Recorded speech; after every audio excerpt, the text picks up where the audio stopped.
Hi, I'm Jarrett from Stone Soup Farm, and this is how to grow vegetables in rows. Growing vegetables in rows has a couple of advantages. One is that you can control the spacing relatively easily because you can mark it out and you can see pretty clearly that the spacing is correctly. And the other advantage is for weeding purposes. Quickly take out weeds that are not within that row, leaving only the plants that are in that row to make sure that you're not killing all the things that you planted. To plant in rows, the best thing to do is to form sort of a raised bed system like we have here.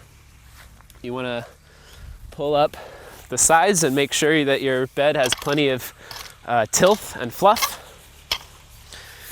Make sure it's nice and smooth so that you can clearly see what you're working with.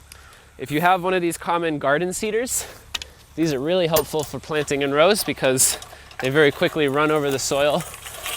They put the plants down within the row at just the right spacing and very quickly and accurately.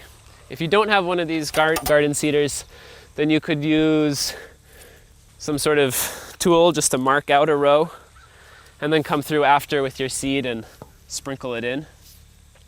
If you're planting larger plants, larger fruiting plants like zucchini or tomato or something like that, then you could just mark out the row and then come through after with a garden trowel and measure out spacings for whatever plant you're doing. Different plants have all sorts of different spacings, so check the seed packet to see what the most appropriate spacing is. Once it's in the row, you can put your seeds in there, recover it up with an inch or so of soil, and water them in to make sure that the seeds germinate properly.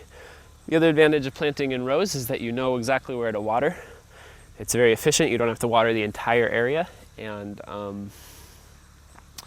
it'll save you time. I'm Jarrett from Stone Soup Farm, and that's how to plant vegetables in rows.